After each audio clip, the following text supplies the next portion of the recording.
Hello friends, welcome back to our channel. Today I'm going to explain the third episode of Lady in the Lake. If you haven't watched the previous episodes yet, I've provided the links in the description. And if you haven't subscribed to our channel yet, please do so, and don't forget to like the video. Now let's dive into the third episode of this series titled, I Was the First to See Her Dead, You Were the Last to See Her Alive. The episode begins with a little girl who sees a lamb. Suddenly, a drying white sheet falls on her, and she wakes up. This girl is Cleo, and the scene is showing her past in 1948. Cleo hears her parents arguing outside her room. Her father tells his wife that Gordon has found out about the money he embezzled, but he has returned all the money. His wife warns him that if he doesn't stop working for Gordon, she will leave him, taking Cleo with her. Shortly after, Cleo takes out $10 and gives it to her father for one last bet. The scene shifts back to the present, where the news about the attack on Myrtle Summer is all over the channels. Cleo calls Reggie from a telephone booth, telling him that she was the one driving the car last night, and the three men saw her face. Now, she must inform Gordon about it. Reggie advises her that if she wants to win Gordon's trust, she shouldn't tell him that she made a mistake, nor should her name come up. Instead, she should take a few days off.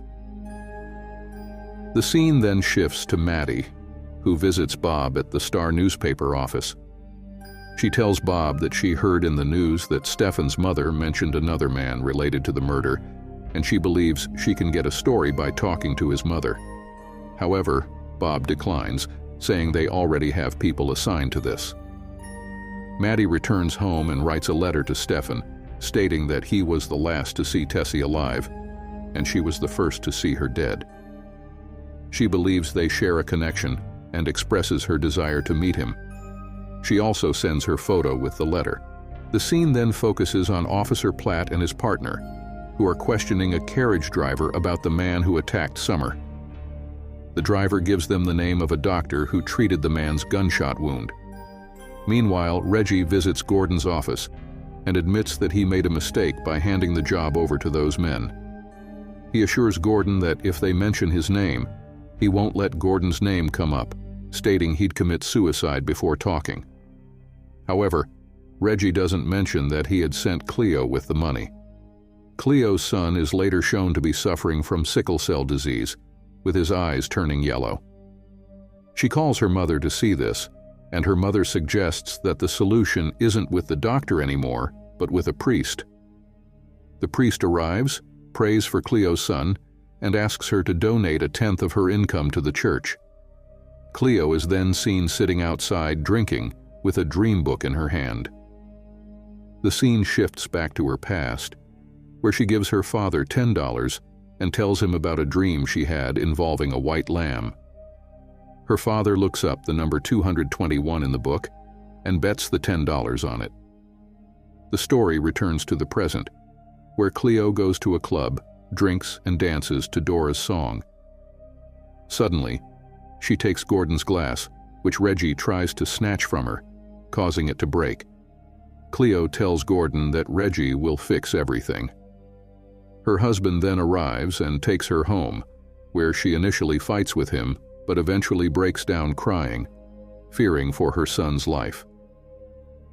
Meanwhile, Officer Platt catches the man with the gunshot wound and asks him who ordered the attack. The man admits he doesn't know, but says a black woman wearing a blue coat gave them the money.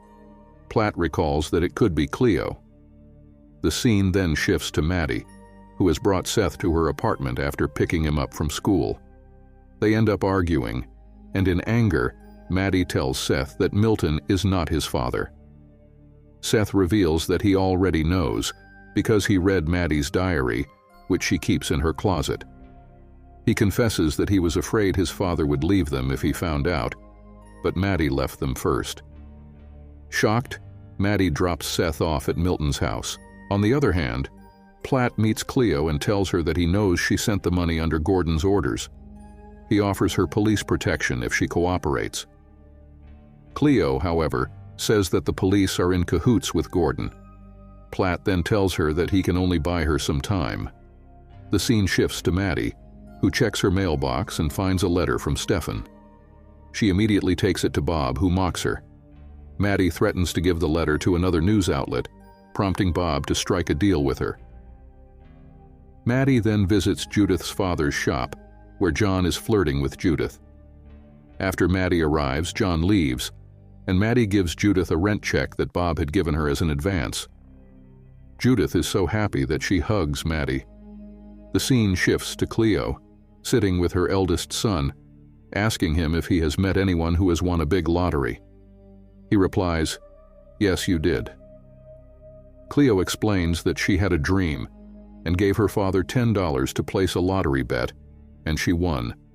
Her son recalls that her father took all the money and left her. Cleo then asks Teddy for the names of some bookies and tells him that she's going to place one last bet and that he should keep it a secret. Cleo then goes to Dora's room, where Dora is lying drunk.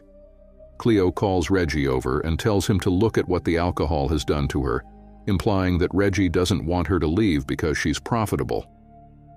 Reggie gets angry and grabs Cleo by the throat. Cleo asks him if he told Gordon that he took the money and sent her. Reggie admits that he didn't because he had to save his own life. Cleo warns him that if she goes down, she'll take him with her. If he wants to survive, he should help her. And she adds that she's seen the red books with his signatures.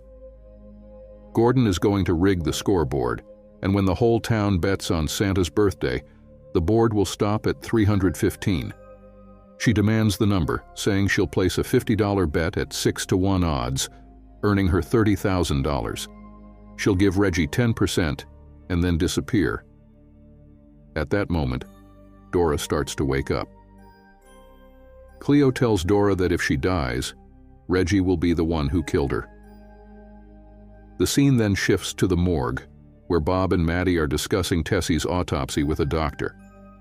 The doctor reveals that Tessie was sexually assaulted and that they found skin cells under her nails along with some gravel. Maddie asks if the skin cells belong to Stefan, but the doctor says there were no scratch marks on Stefan's body, suggesting someone else might be involved. The scene shifts to a coffee shop where the owner tells Maddie that they received 2 calls about it, one from her mother and one from the psychiatric hospital. The scene then shifts to the hospital, where Maddie is visiting Stefan. And with that, this episode comes to an end. What will happen next? Who is Tessie's killer? Will Cleo win the lottery? To find out, stay connected with our channel. And please don't forget to like, follow, and subscribe. Thank you.